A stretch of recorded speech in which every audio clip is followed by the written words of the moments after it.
Hey guys, I'm Randy Unger, and this is another episode of Unger the Radar, where we talk all things film and sometimes TV. And I want to welcome tonight two of my faithful guest critics, good friends of the show and of mine. We have Rachel Kolb and Eric Godfrey. Welcome, guys. Hi. Hi, happy to be here. Yeah, good to see you again. Yeah, good to be So, always a pleasure. And we have Mr. Dobby very snugly there. Yes, on yes. National Puppy Day. Very, Passed very out. sleepy. And is he celebrating National Puppy Day? Oh, he's got extra treats. He's got extra snuggles, just a little bit more of everything today. So I'm speechless. He is the mascot of the show of my life. I love this dog. I've never even met the dog in real life, but I feel like, I have a relationship with him through social media. So yeah, yes, he is awesome. beloved by all. Yes. So guys, tell me, what are you watching this week? Mainly getting ready for the Oscars. So we ended up watching, so it's been we watched West Side Story, and I'm still stunned by how good. Like, it's the fact that it's like Spielberg remade it and made one of the best movies of his career and my favorite movie of the year. And it was just as went great the second time. And we watched Coda as well. Oh yes. I actually watched that last night. I showed it to my mother, and she absolutely adored it. It's tied for my favorite film of the year, that and Ghostbusters Afterlife. But Ghostbusters is more of a nostalgia based choice. I think Coda is like more of an actual solidified contender. And I don't know if it's going to win Best Picture. I doubt it. But I'm just happy that it's been included with such a great list of names of titles this year. I think what's been impressive is it feels like award show wise, it's kind of really silently picked up a lot of steam. Yeah, and Troy Kotsur, I feel like, is now the front runner for supporting actor. Yeah. He's got my vote, especially because last night, the ending when he says goodbye. I don't want to spoil it for those who haven't seen it, but yeah, his final scene with his daughter, it made me tear up a little. And oh, absolutely, yeah. I was gonna say the only person I'd be willing to the only person that's in a tie for me with Troy is Kieran Hines from Belfast. Yeah. Oh yeah, he's great too. Yeah, it's gonna be a great show. It's a great year, and I'm really excited to see who wins, and even those who don't win, just phenomenal films. It's I think what feels nice is it's like after kind of a year off, kind of going back into the normal Oscars, it feels like it's like you look at the list and you're like, yeah, those are all the best movies. Like, it's like, that's a solid list. Those are all solid nominations. Sure. So I'm excited about it. And me too. Yeah, it's gonna be a good show. I just wish they would bring back, I don't know, they still don't have a host, right? There's no host this year? Oh, they have multiple hosts. 4 hosts. They pulled for a lot of comedians this year. I can pull up the list, but let me Anne Hathaway and James Franco unavailable. No. While I pull up the list, I'm gonna tell real quick what I've been watching this week, because I've also been watching I watched second and third season of You on Netflix, because Brian Safi, who is one of my favorite podcasters and one of my favorite podcasts of all time, I found out that he was in the third season of it, and I said, well, I got to catch up and I got to see these episodes with them. Nice. And it did not disappoint. It is just dark satire. It goes to some very, very, very dark places in seasons 2 and 3. Cool. It's called You. Yes. You. All right. Yeah, basically it's I'm trying to think, like, it's almost like a new era Dexter. Okay. Like that he really relies on the social media aspect, and it isn't that he's looking for victims outright. He's actually, his obsession is about the notion of true love, and that he fixates basically on a girl and just does everything in his power to be with her. no matter what obstacles might stand in the way, including her friends, including her family. Like it's crazy. It's So is he Yeah, like, and- is he mentally unstable? It sounds like. Oh yeah, and Oh, well, the yeah. big thing also very similar to Dexter. It's very reliant on voiceover, Okay. I'll be honest. with the exception of, I know I'm ashamed to say I've never got into Dexter. Yeah. But I've heard Yeah. great things. Yeah, the first few seasons are definitely enjoyable. You can just pretend, I think, after season 4 that it got canceled. I've heard the new version, the new one, the Yeah. reboot, re-sequel, whatever. It's actually been pretty good. Yeah. But the original ending was atrocious. Yeah. And the hosts for this year's Oscar, we've got Regina Hall, Amy Schumer, and Wanda Sykes are hosting this year. Oh, okay. Also, They're funny. They're good. Up there, talented. Yeah. I just hope they bring back Billy Crystal in the next couple of years because he's the master of that. That's. I feel like you could probably get him and Tiffany Haddish, and you'd have a great that comedy that duo make right there for to a really host. good duo. They should have hosted last year in conjunction with the release of their film. So nice little promotion.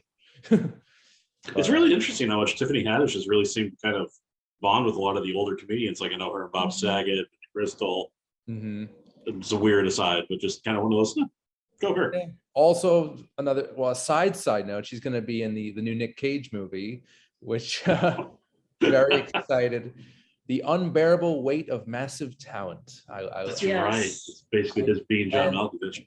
I'm predicting right now that that's going to be on my top 10 for sure. Definitely, if not number 1. I don't even know.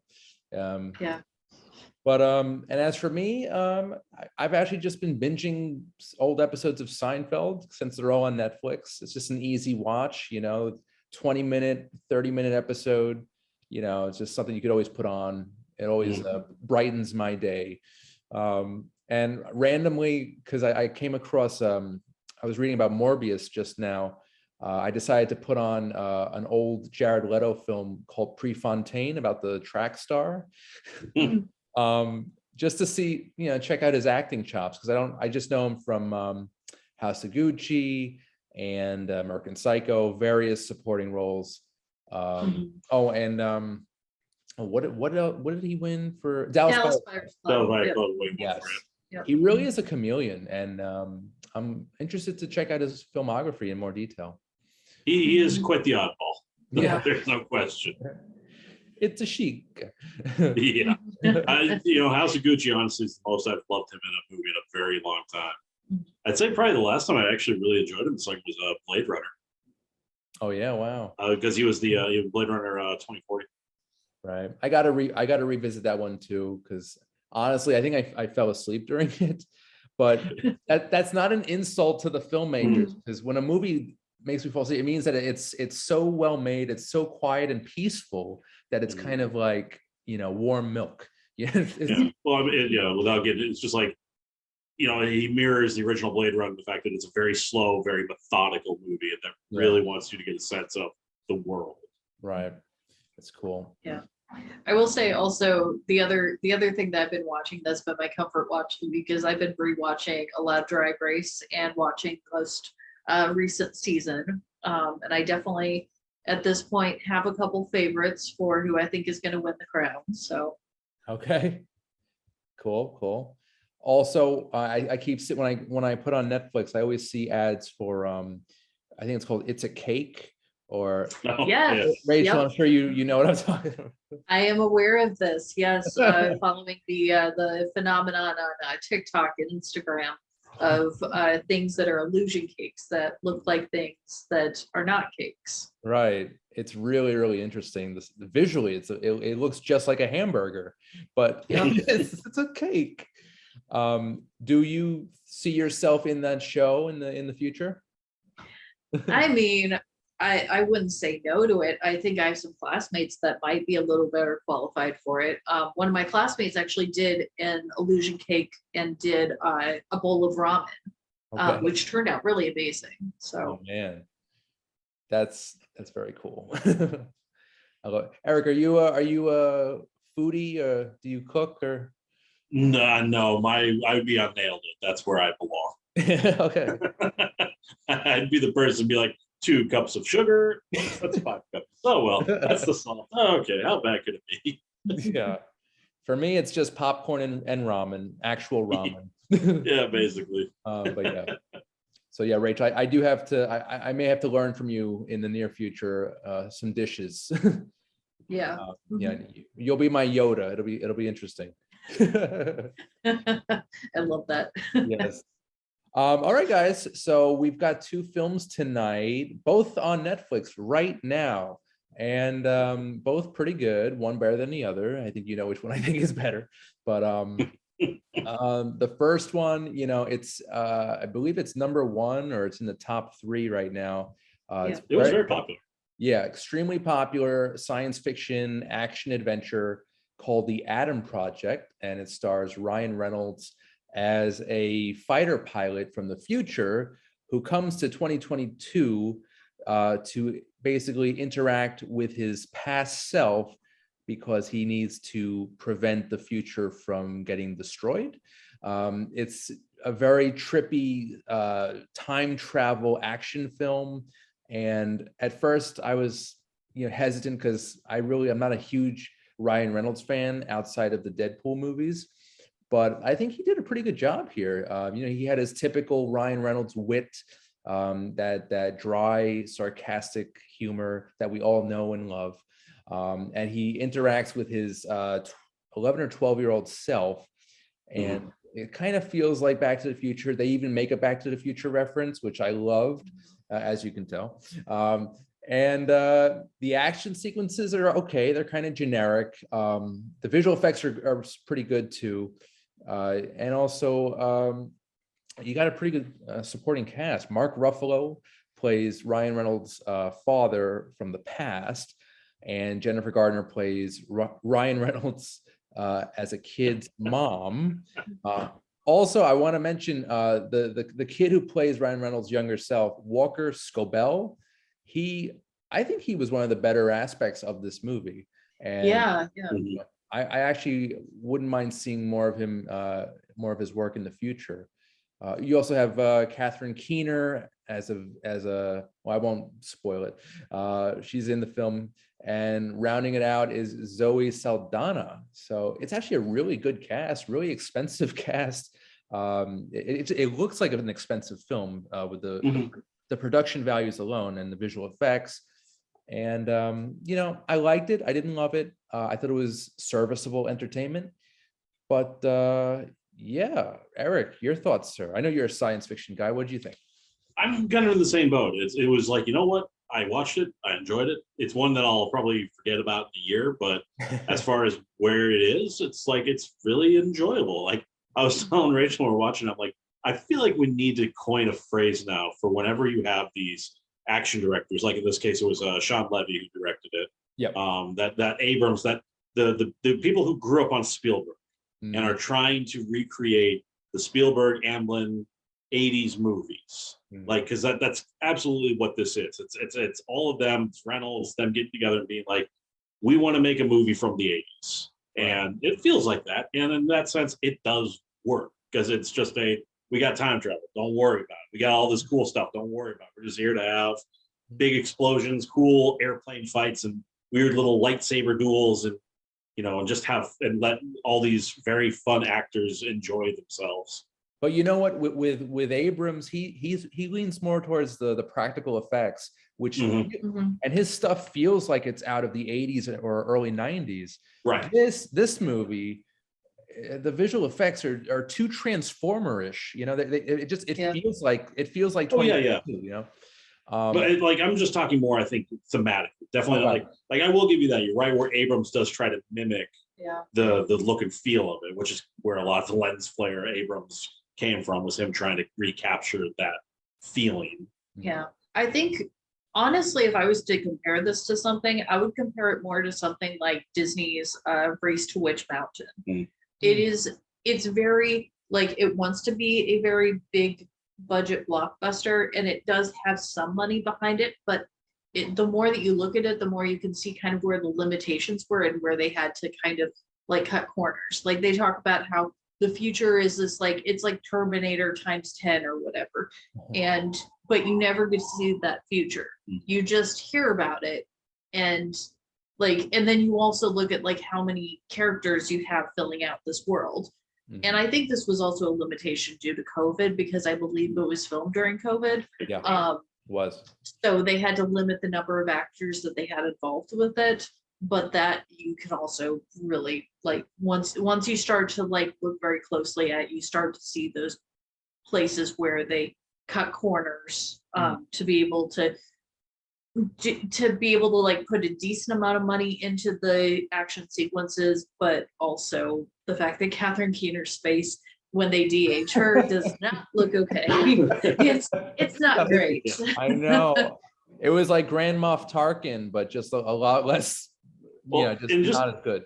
Yeah. And it feels like it's like, okay, we just literally had a movie where the prosthetic and the makeup turned Colin Farrell into the Penguin, and like you could never tell it's him. It's like, I'm sure your makeup team can take 20 years off. Yeah.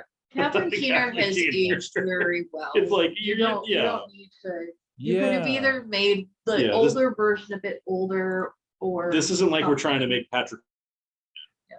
I'm sorry, Patrick. What? We're not trying to make Patrick Stewart 20 again. Yeah, that was a little strange seeing Catherine Keener. What was she like 20 years younger? I think there was they said about 20 years. Yeah, I think it's about the time frame. Yeah. But I feel like this falls very much in the category of something that if it had been released back in the 80s or not even the early 90s, that it could have been like a movie of the week.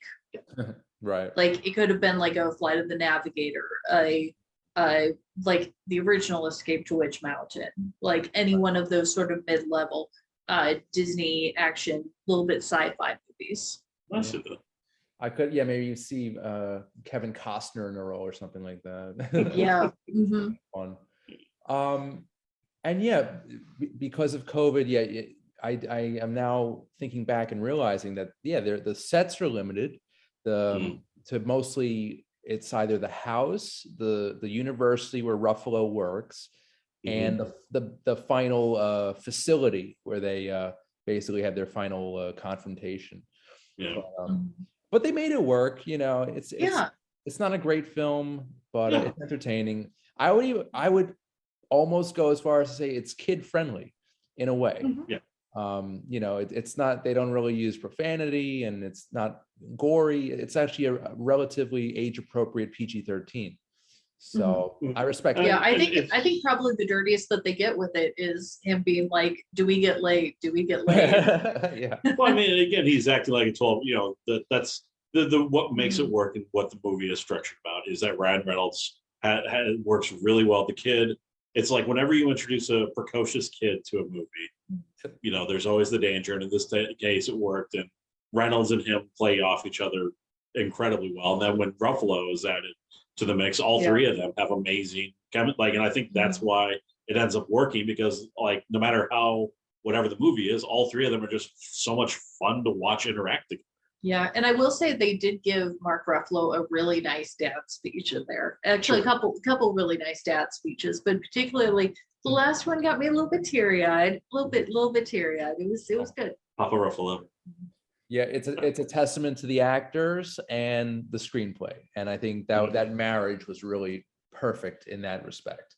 I would have wanted to see more interaction between Reynolds and the kid, kind of, because anytime I see something that's remotely similar to Back to the Future, I love it. I embrace it. But I think they did. Yeah. I was gonna say, in that Back to the Future joke, you're right. That did land really well for me too. Yeah. You know what? The interactions actually reminded me a lot of Iron Man 3. All of the interactions between the kid and Tony Stark. Like the level of kid acting, I would say, would be about on that same level. Okay. Well, especially with Tony, the reason why it works is because Tony is so tired of this, so cynical towards the kid, and that's absolutely the way Reynolds is towards his younger self. Yeah. That's so great when they can find a kid actor who can really hold their own against someone like Downey Jr. that's really special. Right. But yeah, so the Adam Project, it's on Netflix. Check it out. Yeah. If you're a diehard Reynolds fan, you're gonna eat this up. If not, it's just an entertaining film. Yeah. It's worth checking out. Let's get a sense of what Deadpool 3 is probably going to look like, since Reynolds clearly he wants Levy to do Deadpool 3. So that's right. So I think Deadpool 3 is in good hands. Oh yeah. With Levy. Now So, Disney can just figure out if they're willing to make it R-rated or not. oh gosh, well, we'll see. And actually, speaking of MCU, the screenplay felt a little MCU-ish, especially between the three characters and their bickering. So we have Deadpool, Hulk, and Gamora all slamming into each other. That's awesome. So I think it's safe to say it's on your guys' radar. Yeah, I mean, it's one of those things. It's Netflix. Everyone's got Netflix. It's one of those ones. You put it on, you're going to be entertained. It's. I can't really knock it that much. It's there. It's fine. It's fun.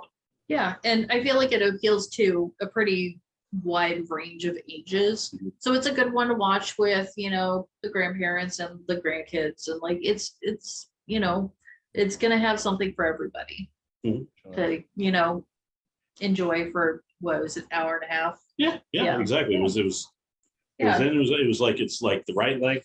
That's why it's like I can't fault it. I know, because most movies like this, most science fiction adventures are well over 2 hours.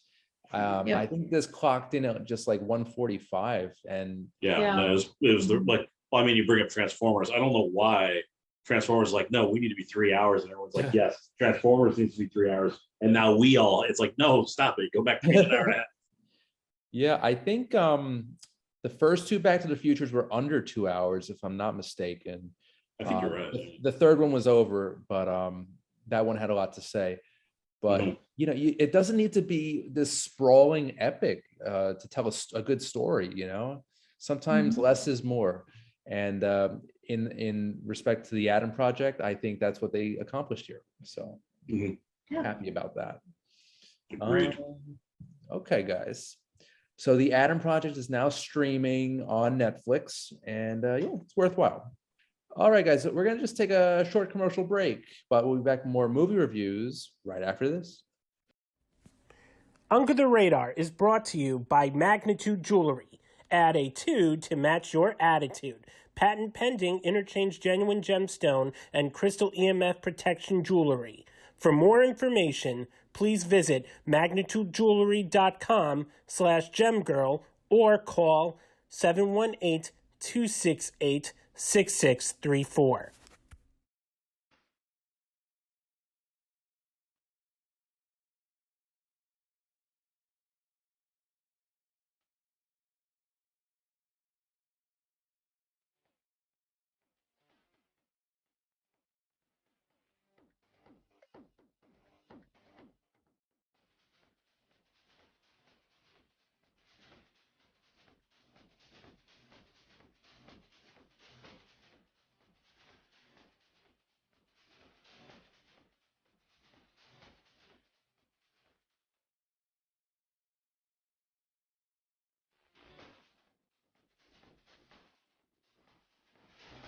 Hey guys, welcome back to the show. Randy Young, Under the Radar. And now it's time for the second film review of the evening. And this film, I think we're going to have a fun discussion on this one. It's also streaming on Netflix, and it is just a very interesting film. It's called Windfall, and it stars Jason Segel, Lily Collins, and of course, the great Jesse Plemons. And in this film, it's an interesting genre mix of different styles. It's a thriller dramedy, I think is most apt here. Basically, Jason Segel, breaks into this random house, and it actually turns out to be Jesse Plemons' home. He plays a tech billionaire, who is in a new marriage with Lily Collins, and their marriage is not the happiest, but that's a side story here. Jason Segel's character basically runs into this couple and holds them, basically kidnaps them, holds them hostage in their own home. And it's over the course of about a day or two. And the things that transpire, the dialogue between these three is just so offbeat and kind of twisted. It's just a very interesting film, and I'm still trying to wrap my head around it, because it was great, and the acting was fantastic. It's just it's in a league of its own, I'd say, genre wise. And it's one of those I think I may have to revisit, but I loved it. I thought it was fantastic. I loved all the actors, especially Plemons. We were speaking before we started recording that he can basically do no wrong, and I've never seen a bad Plemons performance. So, Rachel, I see you're smiling. What were your thoughts on Paul? So this reminded me a lot of some of Clemens's other projects, particularly his season on Fargo, and of course his run in Breaking Bad. And that it's about someone he's seems to be kind of a petty thief. Like, he clearly targeted him, like, and had this like planned out, but he never planned to take him hostage. That was never like part of it. And just kind of the escalating bad decisions that are made as a result by him and by other people. It was really interesting to see Jason Segel taking on such a villainous role. And as far as calling him a villain, I guess it's not really a straightforward villain. There's a lot of gray area there. Oh yeah. Yeah, everyone's kind of in a gray area, maybe with the exception of the gardener. That is the only person that I'm just like, you are pure and you are too good for this movie. But it's actually done by the writer director of The One I Love, which is one of my favorite movies from the Tribeca Film Festival some years back, with Elizabeth Moss and Mark Duplass. And I was kind of hoping that I would walk away from the movie kind of on the same high that I did with that one, because when I saw that movie, that was a movie I pushed on to everybody, and it was like, you got to see this movie. It's amazing. It's like, it's a romantic comedy, but it's also like deals with a lot of serious issues about like long-term relationships. And like, there's also the science fiction fantasy element to it that's kind of in there. And Windfall is definitely not as complex as those ones, like as far as like the number of genres going on. Like, this much more falls into something like, say, the original Fargo, where it's like, it's really dark, messed up things happening, but then there's moments of humanity and moments of humor that happen just naturally. And for that reason, it was a little bit of a letdown for me, just because my bar was set so high by his previous work. But the more that I've been thinking about it since seeing it, the more I'm liking it on its own terms. Yeah, for sure. And like I said, it'll take multiple viewings to fully grasp what the hell just happened. It's so out there. And it's actually pretty funny in certain spots. And I was very surprised at the humor. Like, how did they manage to squeeze in that joke here and there? And they made it work. And again, the screenplay in this as well is phenomenal. And the three actors really make it work. Another movie where there's three characters kind of bouncing off each other. There you go. Yeah, I think one of the funniest sequences for me was them running through the orange grove. And just being like it's almost like they're playing tag, and then he's like, I got you. I see you. Yeah. So good. And also this feels like it was made during maybe the pandemic, because there's only three of them. They're in an open space, and then there's the house. Those are the only locations really. So did you see The One I Love?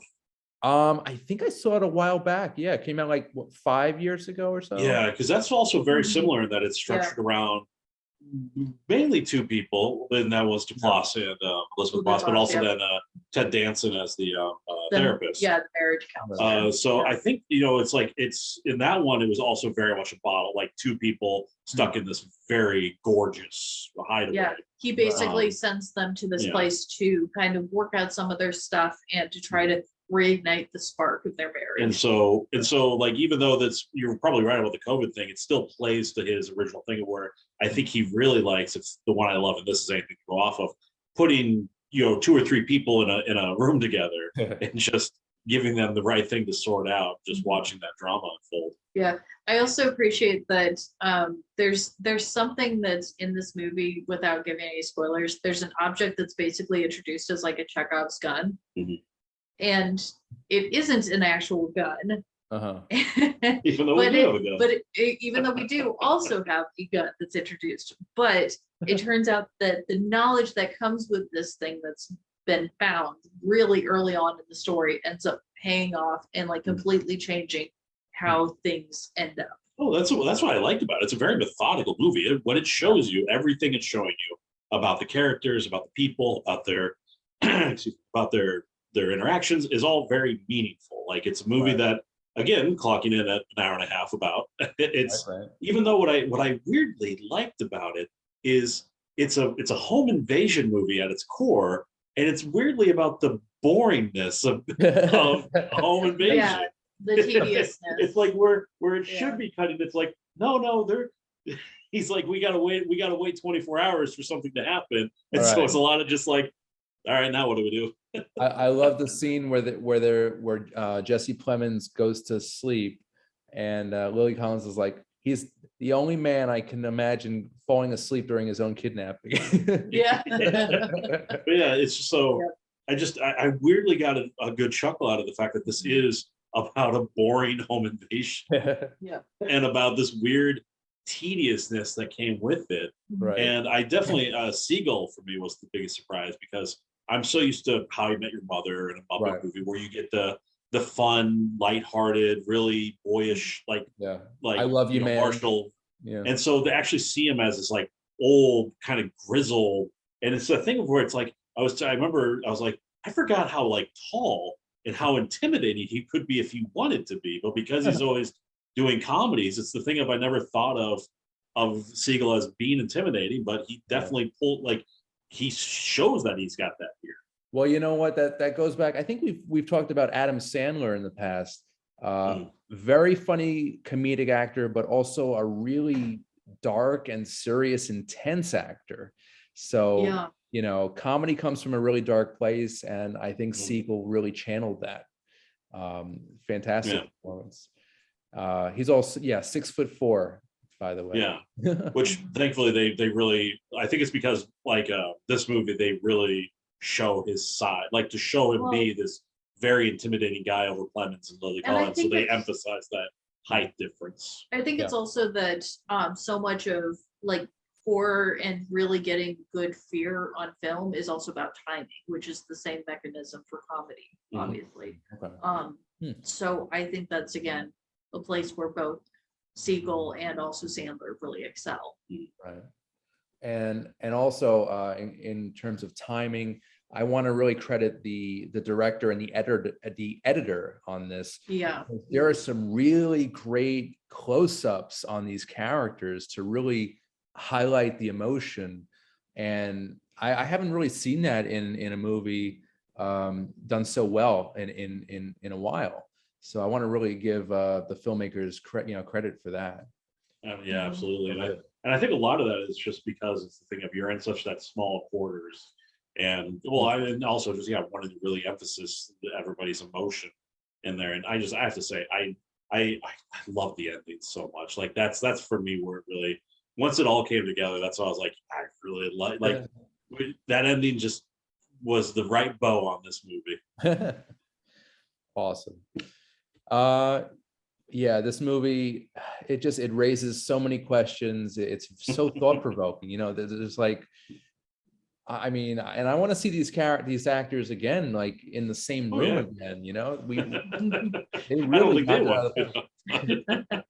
But you are right about Clemens just coming in, and I mean, it's so hard to pick out who's an MVP in this because everybody's so good. But Well, I would say Lily Collins she's good. I would say that I would put her just a little bit below maybe Siegel and Clemens. Hmm. Like I could have seen another actress like say like Kirsten Dunst actually like would have Okay, that would have been appropriate. great in that role also. Yeah. very interesting. That would have been an interesting test of their real life marriage. To work together. Yes, absolutely. But I could also see like someone like Dakota Johnson in that. Yes, Dakota Johnson would have been really fantastic. I think the reason why I don't know if this was produced by Netflix or it was just an acquisition by Netflix, but there is a lot of Netflix like actors that have been brought into this. Like Lily Collins is in one of their big shows, which is Emily and Paris, which I think now is like on its second or third season. I think you're right. And I know Clemens also previously did I'm thinking of Ending Things, which was also for Netflix. Okay. He also was in El Camino. Yes, he probably has a deal with Netflix or some kind of contract. Yeah. But he has to keep doing it because he's so talented. I love it. Oh, yeah. He's next to Oscar Isaac. I think he's one of my favorite working actors right now. And yeah. And I did notice that all three actors were credited as being executive producers on the film. Yeah. So I imagine I was gonna say they probably all had very massive input on how to all be. Yeah, for sure. And that's what you need on a set. You need collaboration. So I'm happy to hear that. Well, especially if something so intimate as this. The fact that sounds like And you know what, Rachel, I want to talk to you a little bit about the speaking of Eric, the intimacy of the shoot. Rachel, it feels like it could be a stage play. What do you think? absolutely. Yeah. It very much could be a stage play. Right? I was thinking. Yeah, I could see it getting an adaptation, something like I would say a better version of the stage version that they tried to do with Misery. If you're talking about like movies to stage shows, perhaps a better version of that. But I could have definitely seen, or even if we're talking like again stage plays, Martin McDonough's plays, for example.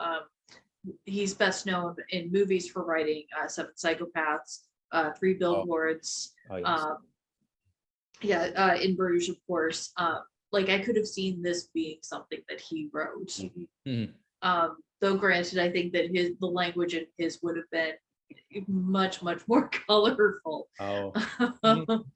But it kind of did have a feeling of something like his work Beheading in Spokane, which was kind of very similar, actually. Another situation of an awkward hostage situation of the character played by Christopher Walken holding this person hostage while they're waiting for their partner to hopefully come back with the thing that he's looking for. Okay. And basically being handcuffed to a radiator and having to wait out and see what happens. So. Okay. Seven Psychopaths, I remember. What was that? That was Sam Rockwell was in that, and Walken. That's awesome. But yeah, I would love to see this, just more from this filmmaker. We must see more of this. Absolutely. The director is Charlie McDowell, and the screenplay was actually it was written by McDowell, Siegel, Justin Lader, and Andrew Kevin Walker. So a well-crafted screenplay for sure. They had like 4 people on it. I think the one I love is also on Netflix. So it's like, I think it's like both movies are absolutely worth checking out. Yeah, let me double check that, but I think you might be right. At some point it was on Netflix. Yeah, because I know it was. I just don't know if it still is. Okay. But yeah, between this and the one I love, it's like he's got a great catalog that he's building up. Definitely. All right, guys. Well, that is Windfall, and it's now streaming on Netflix, and it's wonderful. Go check that out. guys, I just want to go through some coming attractions for this week. We've got a nice list of films, starting with a thriller called Nitram, and it stars Caleb Landry Jones, Judy Davis, Essie Davis, and Anthony LaPaglia. So actually a really good cast. And we have finally, after years and years, we finally are getting treated to Morbius, the new Marvel anti-hero. He's a doctor who injects himself with a vampire serum. Eric, you know more about Morbius than I am sure. Morbius, the living vampire. Yes. So that has been delayed countless times over the past 2 years, and we finally get a treat, a nice little Marvel story there. And again, Jared Leto, can't go wrong. Okay, we also have a Chris Pine action thriller called The Contractor, a drama horror called You Won't Be Alone, starring Numi Rapace. She has a strange name. Barbarians, which is a thriller. We've got another thriller called Bull. And rounding things out is a family fantasy musical called Iris Warriors. So good list of new stuff coming. It's good. But yeah, guys, we have just a couple minutes. I wanted to first just talk about the Oscars because they are this Sunday. And I just want to know, who do you want to win? Who, real quick, this isn't an official huge Oscar debate. Just top of your head, what do you hope wins, Eric? I'm pretty much hoping for West Side Story to make a clean sweep. Nice. I love it. It's my favorite movie of the year. I'm okay with Spielberg winning it. I'm okay with taking Best Picture. I love the movie so much. And Ariana DeBose, I will be beside myself if she does not win Best Supporting Actress. She has to win. It has to be her award. And probably the only one, also, even though I don't think he's going to win, I'm still rooting for Andrew Garfield for Tick, Tick, Boom. Right. Unfortunately, I don't think he's going to win a statue. I think Will Smith's going to take it for King Richard, and well deserved. Yeah, absolutely well deserved. It's like, man, Garfield so good. He was very good, but I agree with you with Smith. Really, just a performance that was totally rooted in reality. He was totally dedicated. I don't know much about the real Richard, but it felt real. It didn't feel like a performance. It just felt like this is the actual person. Right. That's what a winning performance should do. So, and King Richard also showing that once again, we need, if we were going to do an Oscar for Best Mustache, John Bernthal for King Richard would have been a shoo-in. Maybe we can create a new award show, the Stashies or something. I'm fine. We do need a facial hair category because, like I said, Bernthal. I was going to say, considering the one of the best lines for Adam Project, what was it? The face mullet. Yeah. Good writing there. Good writing. Yeah. But yeah, as for me, I'm just looking at Best Picture real quick. So I'm thinking The Power of the Dog is going to win. But I loved Coda. I love West Side Story. I don't know why Dune is on there. I mean, it's a beautiful film. I'm a Dune fanboy, so I will. I know. I understand. I think I'm gonna have to wait to see. Like, I really liked it, but I want to see part 2 because it's an incomplete story. So it does feel kind of strange that it's up for Best Picture, especially considering that the director is not up for Best Director. So I am the fact that Denis has just been so many times, all of just between Blade Runner and between just Prisoners and Arrival. Stop snubbing him. He's one of the best directors working today. Yeah. Well, he's due. Probably not this year though, but definitely not. The fact that Arrival wasn't his year, that's always going to be one that makes me mad. That one did that win Best Picture? I think. I don't believe it won anything. I don't think it. Yeah, I don't think. I think it was nominated for Best Picture, but Denis, as usual, got no love Yeah. whatsoever from the Academy. Yeah, that was a pretty good one. But yeah, I want Coda to win. I can't praise this movie enough. Licorice Pizza, really good too. Definitely not going to win Best Picture, but I think it's a strong contender for best screenplay. Yeah. So all right. Let's see here. Yeah, I think I'm trying to think of the other categories I feel really strongly about. I mean, we're very likely going to see Lin-Manuel Miranda get his EGOT. That's pretty much, I think, set at this point. I think it would be a big surprise if he didn't win for best song. Oh, I got Dos Oruguitas. Yes, from Encanto. Even though everyone's gonna be like, "Wait, you're not doing it? We don't talk about Bruno." Yeah, even though they're performing, we don't talk about Bruno really? at the awards. Yeah, That's you didn't hear weird. that. They're doing a performance of it, even though it isn't up for anything. That's Because of the weird nominating rules, they weren't able to put it up. They basically had to pick, I think, one to like put forward for Which, it. if you saw Encanto, that's the butterfly song that's playing during the flashback. Yeah. Which it's a great song. It's a beautiful song, but it's like the problem in Encanto. So many of the other ones just took off. With Encanto, it's like all Disney films. It's beautifully drawn. It looks great. But I thought the story was a little strange, and I couldn't get behind it. Great songs, but it was the story that was just really lacking for me.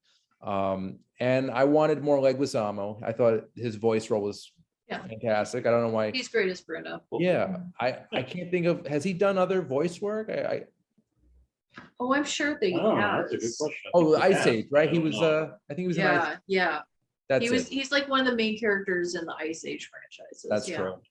And the only unfortunate thing is, I know Encanto is probably going to win Best Animated, and I really want Mitchell's versus the Machines. Except for the fact that Mitchell's has been winning quite a bit of animation awards, so it's possible that Mitchell's versus the Machines could pull an upset. Give Lord Miller another one, and I would be very happy to see that happen. Yeah, but I've heard good things about Flea. I haven't seen Flea yet. I have. Yeah. But Mitchell's versus Machine, not just a great visually beautiful film, but really funny and action packed and as usual with Lord and Miller, heartwarming and just really good. Yeah, and they won I think 2 or 3 years ago for Spider-Verse. So deservedly so. Yeah, indeed. It's like making one of the best animated movies like recent memory. Agreed. Also, I've heard good things about Drive My Car, even though it's about 3 hours long. Yeah, I gotta watch that. I know that one's on HBO Max. Definitely gotta watch that. So we were talking before about Troy Kotsur. He's probably going to win Best Supporting. I hope so. I really hope so too. Again, the only exception would be I absolutely loved Kieran Hines in Belfast. Yeah, so. But I know that this would not just be a well-deserved award; it would be a historic award. So the first deaf actor to win this award. Yeah. Yep. That's amazing. Yeah, it has to happen, and so well deserved too. Yeah, for sure. Oh God, that movie. Just thinking about it is making me a little emotional. Oh, and I was watching. There was an interview with Marlee Matlin this past week where she was talking about that. Originally, they were thinking about that they wanted to get like a more like known actor, like a big name actor to play the dad, and they wanted to cast a hearing actor to play it. And she went to the mat and said, if you do that, I'm done. Like I don't want anything to do with this movie if you do that. And because of that, they, actually went out and found the right actor for the role. Good. So beautiful. I love that. I love hearing stories like that. And Coda, it's a movie that just it's historic. I agree. And it's just a beautiful movie. I can't say enough good things about it. I really hope they bring home some statue in any category. That's why I would like, even if somehow it beat out, because I think it's up against Licorice Pizza, because I believe it's a best original screenplay. I believe it's also. I know it's adapted. It's adapted. Okay. Yeah, because it's based on a book, actually. I believe. Because I'm trying to remember what's up for best adapted, because I knew it was up for a screenplay. I just wasn't sure which one. Best adapted is Coda, Drive My Car, The Lost Daughter, Dune, and The Power of the Dog. So that's going to be a rough. It could happen, but especially if Power of the Dog is going to be the big one on a lot of the critics' lips, and also the fact that Denis did do an amazing job with Dune. That's a tough category. And another movie up for Best Picture, which I really, really enjoyed, Don't Look Up. I don't see it winning much this year. They kind of just stuck it in there. The only one I could see that maybe is that might be, because I think that's up for Best Original Screenplay. That might be the one that could maybe win over Licorice Pizza. Really? Okay, I can see that. Well, actually, King Richard is also our Best Original Screenplay. That had a pretty good, and Belfast. So, and The Worst Person in the World, another movie I have which I have to see that one too. Yeah, I mean, that's to the list. Best makeup and hairstyling. I vote for, actually, I just saw it on the list, Cruella. That would be, that'd be perfect. I mean, Dune was great. House of Gucci was great. I think that's where I'm falling on, is that because it's like for Jared Leto alone, right? For his just one character, but they really did transform him. Yeah. I mean, it's the thing of like everybody in that, like the makeup in that was, but I could see Cruella taking that, but if not, I'm definitely all for House of Gucci getting some love. And also Coming to America is on that list too. Apparently the costuming for that is supposed to be really great. I didn't terrible see it, movie. I did hear that it's been picking up awards for the costumes, so it's very possible that it could win it. Cool. And also rounding out that is The Eyes of Tammy Faye. So I think Chastain has a good chance of taking Best Actress for that. Really interesting. I truly think Chastain has a really good chance, and she was fantastic. I mean, it really was her movie. Well, she was very good in that, but Olivia Colman, she's been knocking out of the park year after year. Right. Yeah, absolutely. She won, I think it was 2 years ago for the favorite. Yeah. And then I think she was nominated for The Father last year. The movie that Anthony Hopkins won, which that was a phenomenal film too. She was fantastic. Nicole Kidman as Lucille Ball, not bad.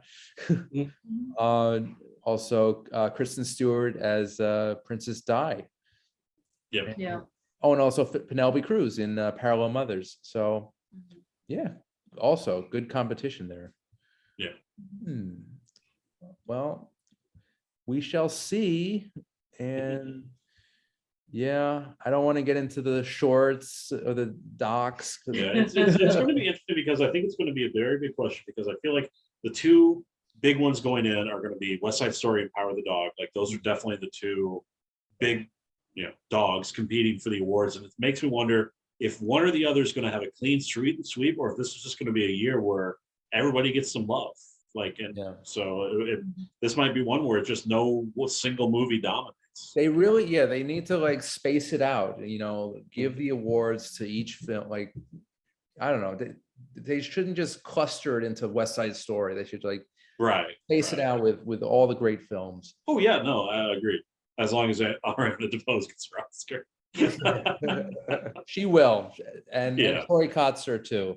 They will both walk away with statues. I think it's a prediction, and I'm pretty sure it'll happen. All right, guys. So I just wanted to take the last couple minutes to talk about what's going on right now in Florida. Okay, Rachel, why don't you take it away? You could explain this better. So there's a bill that has passed the Florida legislature. It is currently sitting on the desk of Ron DeSantis, waiting to be signed. It essentially says that that in public schools that teachers that discuss issues, particularly dealing with homosexuality, open themselves up to potential lawsuits. Hmm. And this can be anything from discussing like queer history, talking about students' families at home, particularly students who have gay family members. It is meant to have a chilling effect on the classroom. And the unfortunate thing is that a lot of media companies, including Disney, Walt Disney Company, gave money to politicians that supported this bill and voted for this bill. And so a lot of Disney employees also from the Disney Animation, Pixar, the parks, they had a walkout this week. You can follow the news about that. Their hashtag is hashtag Disney Walkout. There's also a Twitter handle that has been basically compiling all of the news from the different divisions of Disney and the employees that have felt comfortable that they can walk out and make their voices heard about this. Additionally, also several ESPN hosts, which ESPN is owned by Disney, did speak on it during their broadcasts, during broadcasts that were at the same time as the walkout. And it's been really encouraging to see so much movement from the employees and even from some in management, but definitely not enough has happened as of yet. Not enough actual, real, concrete action that's going to be taken to make sure that this doesn't happen again. So if you want to follow that, again, the hashtag is Disney Walkout. And I would just encourage people to read up on it and learn about it and support the movement. So the walkout is basically like a protest, right? Yes. It's just it's a weird situation. And Rachel, thank you for bringing it to our attention tonight. Everyone watching as well. And absolutely. Yeah, we'll go. What's the Twitter handle again? It's the hashtag. There is a Twitter handle that's collecting most of the goings on, and let me just confirm, but I believe that it is Disney Walkout. Okay. Yes, it's on Twitter at Disney Walkout. Okay. Good to know. Just what we need. So Ukraine, we've got COVID, now we've got Don't Say Gay. So what's gonna happen tomorrow? The world keeps turning. Yeah, we've got to turn with it. All right, guys. So we're almost out of time. Are there any plugs? Anything positive you guys want to mention? I feel like she's got all the good plugs. You can follow my baking adventures on Instagram at Second Act Bake Shop. You can follow Dobby on Instagram at Dobby the House Doggo. And Law of Donut Engineering is where I am currently the assistant pastry chef. You can stop by there and taste our delicious donuts. We've got all sorts of cool stuff. This is last weekend for our for this month's menu, so we're going to be changing it up again. But we always have vegan options. We have even fried chicken sandwiches with donuts. We have all sorts of delicious stuff. So, and we also now have basically our version of a avocado toast. It's an avocado boat. So, what is that on? Is that on a donut as well? Like a that is on a baguette. Ooh. Yeah, with fried egg and honey and sriracha. So do you guys have like a weekly meeting where you just hash out the menu and what's going in there? We usually have a meeting like 1 or 2 times a month to talk about flavors and to talk about what's going to be on the upcoming menu. So stay tuned, and they always post the new menu up on their Instagram feed, so you can check it out there. Delicious. And where's the location again? It is located in Jersey City, Jersey City Heights, at the intersection of Central Avenue and Bleecker. Awesome. And I promise one day I will go in person to sample your deliciousness. It sounds so good. And yeah, every time you're on the show, you have something new and exciting to talk about. So that sounds great. All right, guys. So we are out of time, but I want to mention to our viewers, if you want to see new episodes of Under the Radar, just tune in on Manhattan Neighborhood Network. It streams on the website there on the Lifestyle 2 channel. Also on cable TV channels, Fios 34, RCN 83, Spectrum 56, and 1996. And as always, feel free to go to the YouTube channel of Under the Radar, subscribe, and share. So spread the love, guys. Rachel, Eric, as always, a pleasure to have you guys. Thank you so much for your time tonight. And yeah, we've got the Oscars coming soon, and we'll see if our picks will win. It's going to be an exciting year. So, all right, guys, I'm Randy Unger. This has been Under the Radar. I'll see you next time. Take care.